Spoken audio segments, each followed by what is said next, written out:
বাংলা ভাষায় একটি প্রবাদ আছে যে, "বউকে মেরে ঝিকে শিখানো" এই টাইপের। কুর্দিশদের উপর মার দেখে, কুর্দিশদের পরিণতি দেখে নেতানিয়াহু নিতান্ত দুশ্চিন্তায় রয়েছে। দূত পাঠিয়ে দিয়েছে দামেস্কে। আলোচনা করতে চায় জুলানির সাথে।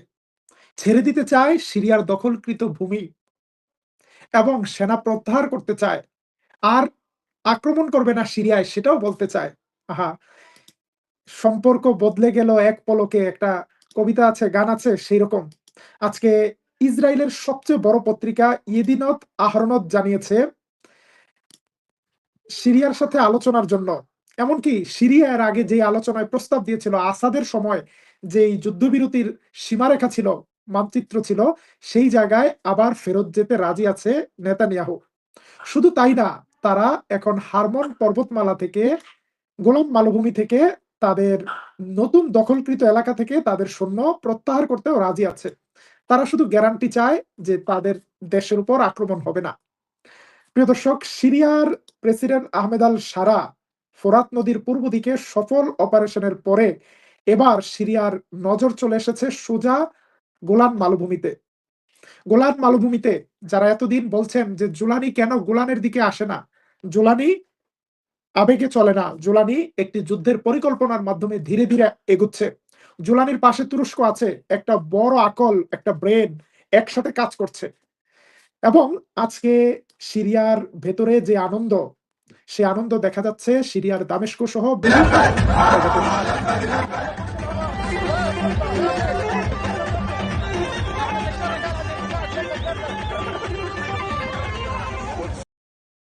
প্রিয় দর্শক, সিরিয়ার এই আনন্দে আপনারা কি আনন্দিত? আনন্দিত হলে আলহামদুলিল্লাহ বলতে পারেন।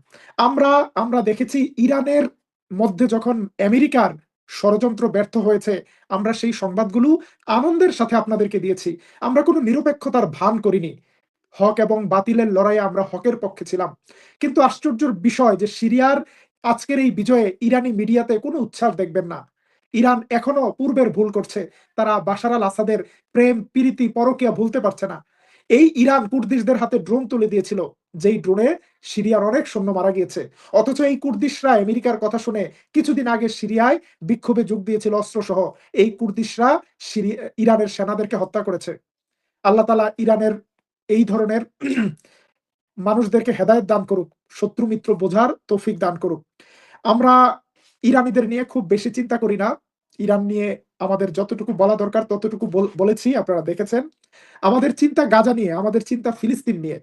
দেখবেন যদি কোনদিন ইরানি বাহিনী ছাড়া ফিলিস্তিন বিজয় হয়, ধরেন এই আহমেদ সারারা যদি ফিলিস্তিন বিজয় করে, ইরান একটা টু শব্দ করবে না। আজকে যেরকম মুখ দুটো বন্ধ করে রেখেছে, মুখ বন্ধ করে রাখবে। প্রতিহিংসা একজন মুমিনের জন্য সবচেয়ে বড় খারাপ জিনিস। বাংলাদেশে দেখবেন কিছু ইসলামী দল আছে, অন্য ইসলামী দল ভালো কাজ করলে এটা তাদের সহ্য হয় না। তারা চায় তারা একাই সব ভালো কাজ করবে। তারা একাই সহি দল। তারা একাই হকের পথে আছে। আর কারো ভালো কাজগুলো ভালো লাগে না। আল্লাহ তাআলা আমাদেরকে প্রতিহিংসা থেকে বেঁচে থাকার তৌফিক দান করুন। আজকে আমরা আপনাদেরকে দেখাতে চাই সিরিয়ার এই বিজয়ের দিনে গাজার ভাইয়েরা কিভাবে উদযাপন করছে। গাজার চিত্র দেখুন। عاشت الثورة عاشت عالمجوز ندبك ونصير فلسطينية منطق وعالمجوز ندبك ونصير فلسطينية منطق وقصنا بالعالمين جاينا بالميت لجري مين احنا فلسطينية ومن غزة جاهل سورية ومين احنا فلسطين এই সিরিয়ার এই বিজয়ে ফিলিস্তিন, গাজা আনন্দে ভাসছে। সুতরাং আহমেদ আল সারার সেনাবাহিনী ফোরাতের তীর থেকে এবার গোলানের দিকে আসছে। এবার দ্রুজ এলাকার দিকে আসছে। এখানেই কি তাদের থেমে গেলে চলবে? যেখানে গাজার মজলুমরা এখনো জুলুমের শিকার। সিরিয়ার সেনাবাহিনী কোথায় পর্যন্ত যাওয়া উচিত? তবে সিরিয়া ধাপে, ধাপে যাবে। তুরস্কের সাথে আলাপ আলোচনার ভিত্তিতে একটি কূটনৈতিক পরিস্থিতির মাধ্যমে যাবে। আমরা আজকে গুরুত্বপূর্ণ অনেকগুলো সংবাদ দেব। ১ম সংবাদ হলো, আমরা গতকালকের লাইভে জানিয়েছিলাম যে সিরিয়াতে একটি যুদ্ধবিরতি কার্যকর হয়েছে। আপনারা অনেকেই বলেছিলেন সিরিয়া কেন এই যুদ্ধটা থামিয়ে দিল? পুরো সিরিয়া নিয়ন্ত্রণে নেয়া দরকার ছিল। আমরা এনালাইসিস করেছিলাম যে যুদ্ধ যতটুকু করার হয়েছে এবং এমনভাবে বিচ্ছিন্ন করে দেয়া হয়েছে কুর্দিশদেরকে, এখন তারা আপোষে অস্ত্র ছেড়ে দিতে বাধ্য হবে এবং বিনা যুদ্ধে বাকি জয়গুলো হবে। আলহামদুলিল্লাহ আল্লাহ তাআলা বিনা যুদ্ধে মুমিনদের হাতে বিজয় দিয়েছে। তিশারিন বাঁধ এলাকা থেকে সরে গিয়েছে কুর্দিশ বাহিনী। এই বাঁধের এলাকাটি খুবই গুরুত্বপূর্ণ একটি এলাকা। ফোরাত নদীর এই এলাকাটিকে বহুদিন ধরে দখলে রেখেছিল কুর্দিশরা। সিরিয়ান বাহিনী অনেকবার চেষ্টা করেও এই জায়গাটি জয় করতে পারেনি। আজকে বিনা যুদ্ধে এই জায়গাটি ছেড়ে চলে গিয়েছে। আলহামদুলিল্লাহ আজকে আইন আল আরব এলাকার কাছে একটি জায়গা রয়েছে যার নাম আইন আল ইসা। আইন আল ইসা দখল নেয়ার জন্য সিরিয়ার বাহিনী যখন সামনে যায় তখন প্রতিরোধের চেষ্টা করে কুর্দিশ বাহিনীরা, কিন্তু সেই প্রতিরোধ বানের পানির মতো উড়ে গিয়েছে। আইন আল ইসা এলাকা নিয়ন্ত্রণে নিয়েছে সিরিয়ার সরকার। এই মুহূর্তে সিরিয়ার সর্বশেষ যে মানচিত্রটি আমাদের কাছে আছে আমরা সেটি আপনাদেরকে দেখাবো, তাহলে সিরিয়ার পরিস্থিতি বোঝা সহজ হয়ে যাবে। আপনারা আপনারা ম্যাপে একটি মানচিত্র দেখবেন। সিরিয়াতে এই মুহূর্তে মাত্র ২ টি ভূখণ্ড রয়েছে কুর্দিশদের হাতে। বাকি সবকিছু সিরিয়ান সরকারের হাতে চলে এসেছে। আপনারা যে মানচিত্রটি দেখছেন এখানে উপরের দিকে এই জায়গাটি হলো হাসাকা। হাসাকাটি এখন কুর্দিশদের হাতে আছে এবং আরেকটি জায়গা আছে আইন আল আরব বা কোবানি। এই ২টি জায়গা কুর্দিশদের হাতে রয়েছে। বাকি সবকিছু সিরিয়ার সরকারের হাতে চলে এসেছে এবং এই ২টি জায়গাতেও সিরিয়ার সরকার আপোষে এই জায়গার নিয়ন্ত্রণ নিবে। কিছুক্ষণ আগে দামেস্কে এসে পৌঁছেছে মজলুম আবাদি। মজলুম আবাদি সিরিয়ার ডেমোক্রেটিক ফোর্সের প্রধান, সিরিয়ার কুর্দিশ বাহিনীর প্রধান। কিছুদিন আগেও তাকে দামেস্কে আনা হয়েছিল। দামেস্কে এসে তাকে প্রস্তাব দেওয়া হয়েছিল যে তোমার বাহিনী নিয়ে তুমি সিরিয়ার সেনাবাহিনীতে যোগদান করবা। তার জন্য অনেকগুলো প্যাকেজ ঘোষণা করেছিল। কিন্তু ইসরায়েলের উস্কানিতে, আস্কারায়, আশ্রয়ে, প্রশ্রয়ে, আমেরিকার প্রশ্রয়ে মজলুম আবাদি শান্তি চুক্তি করেনি। আজকে মজলুম আবাদি দামেস্কে আসতে হয়েছে। দামেস্কে আসতে হয়েছে। কিন্তু আজকে অনাথ, এতিম, অসহায় হয়ে এসেছে। পায়ের নিচে কোনো মাটি নেই। পিছনে আমেরিকা নেই। পিছনে ইসরায়েল নেই। ইসরায়েলের প্রধানমন্ত্রী নিজে ইয়া নাফসি, ইয়া নাফসি, ইয়া নাফসি বলতেছে। কারণ জোলানির বাহিনী এখন কুর্দিশ এলাকা দখল করে গোলানের দিকে চলে এসেছে। জোলানির নাম তো গোলানি।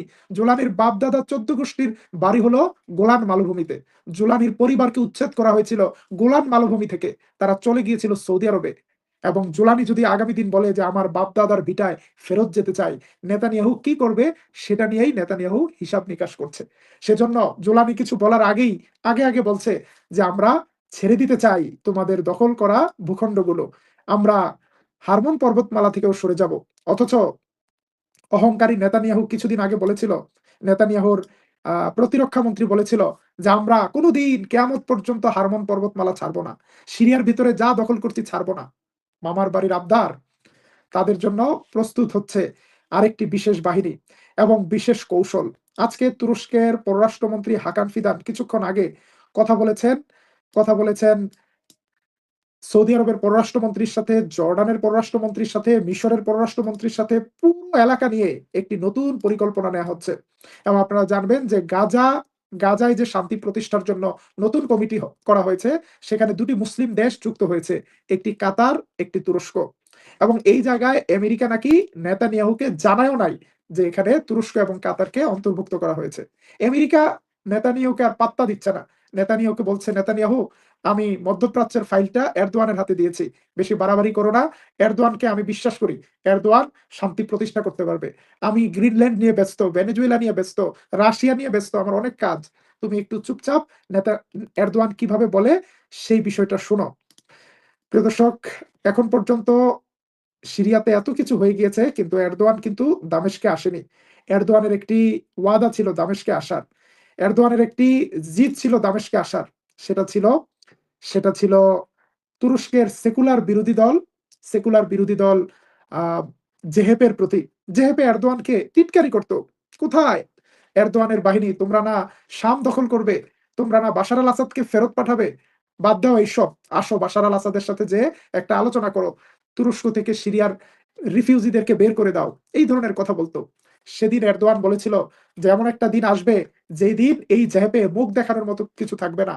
কিন্তু আমি এরদোয়ান সিরিয়াতে যাব। সিরিয়ার বিজয়ী সরকারের আমন্ত্রণে যাব। সিরিয়ার দামেস্কের উমাইয়া মসজিদে নামাজ পড়ব। সালাউদ্দিন আইয়ুবীর কবর জিয়ারত করব। চলুন আমরা এরদোয়ানের সেই ঐতিহাসিক কথাটি আবার Şam'a gidecek yüz bulamayacak. Göreceksiniz. Ama inşallah biz en kısa zamanda Şam'a gidecek, oradaki kardeşlerimizle muhabbetle kucaklaşacağız. O gün de İnşallah Selahaddin Eyyubi'nin kabri başında Fatiha okuyacak, Emevi Camii'nde namazımızı da kılacağız. Bilal-i Habeşi'nin, İbn Arabi'nin türbesinde, Süleymaniye Külliyesi'nde, Hicaz Demiryolu İstasyonu'nda kardeşliğimiz için özgürce dualar edeceğiz। প্রিয় দর্শক, Turkish ভাষা আপনারা অনেকেই হয়তো জানেন, অনেকে বোঝেন না। আমি অনুবাদ করে দিচ্ছি। তিনি বলছেন যে, "ইনশাআল্লাহ একদিন আমরা দামেস্কে যাব। আমাদের ভাইদের সাথে আমরা কোলাকুলি করব। আমরা উমাইয়া মসজিদে নামাজ পড়ব। আমরা বেলালে হাবশি রাদিয়াল্লাহু আনহুর কবর জিয়ারত করব। আমরা সুলাইমানিয়া মসজিদের কমপ্লেক্সে যাব। আমরা সুলতান আব্দুল হামিদের তৈরি করা হেজাজ রেলওয়ের পাশের স্টেশনে দাঁড়িয়ে আমাদের ভাইদের সাথে মোলাকাত করব। সেই দিন আসবে।" এখনো সেদিন আসেনি। আরো কিছু সময় বাকি আছে। মাত্র ইসরায়েলের যেই চক্রান্ত ছিল, ইসরায়েল থেকে কুর্দিশ এলাকা পর্যন্ত দাউদ করিডোর বা ডেভিড করিডোর, এটিকে জয় বাংলা করে দিয়েছে জুলানি। এখনো এখনো অনেক পথ বাকি আছে। তবে সেই পথ তুরস্ক এবং সিরিয়া একসাথে চলবে। আপনারা অবাক হয়ে লক্ষ্য করেছেন আমেরিকা কিভাবে পরিত্যাগ করেছে, আমেরিকা কিভাবে পরিত্যাগ করেছে কুর্দিশদেরকে। ইসরায়েলের কোনো সাহায্য কিভাবে কুর্দিশদের জন্য আসেনি। সুতরাং আগামী দিনে আরো অনেক খেলা বাকি আছে। আমরা এখন ২ টি খেলা সম্পর্কে একটু বলি। একটি গাজা, আরেকটি আরেকটি দ্রুজ এলাকা নিয়ে। আপনারা দেখেছেন যে এর আগে দ্রুজ এলাকায় আ কি ধরনের উস্কানি দিয়েছে ইসরায়েল। এখন পুরো সিরিয়া নিয়ে নতুন পরিকল্পনা তৈরি করছে সিরিয়ার প্রেসিডেন্ট আহমেদ শারা জুলানি। এবার সিরিয়া ১ম এ নজর দিবে দ্রুজ এলাকায়, তারপর গোলান, এবং এই ২ টি এলাকা নিয়েই কথা চলছে। আজকে নতুন পরিকল্পনা তৈরি হচ্ছে, সেই পরিকল্পনা তৈরি হচ্ছে তুরস্কের রাজধানী আঙ্কারায়। এখন নেতানিয়াহু নতুন প্রস্তাব দিয়েছে নতুন প্রস্তাব দিয়েছে সিরিয়ার সরকারের কাছে। এতদিন নেতানিয়াহু আলোচনা করতে চায় না। তাদের আর আলোচনার কিছু নেই। তারা সিরিয়ায় যা দখল করেছে সব তাদের বাপ-দাদার সম্পদ। তারা তো সিরিয়ার জন্য আলাদা একটি বাহিনী তৈরি করেছে। তার নাম দিয়েছে বাশার। তাদের কত হাজার বছর আগে ইহুদিদের নাকি এখানে একটি রাজ্য ছিল। সেই রাজ্য তারা প্রতিষ্ঠা করবে। সব স্বপ্ন ধূলিসাৎ হয়ে গিয়েছে। এখন দাবার নতুন চাল চালছে আহমেদ শারা জুলানি।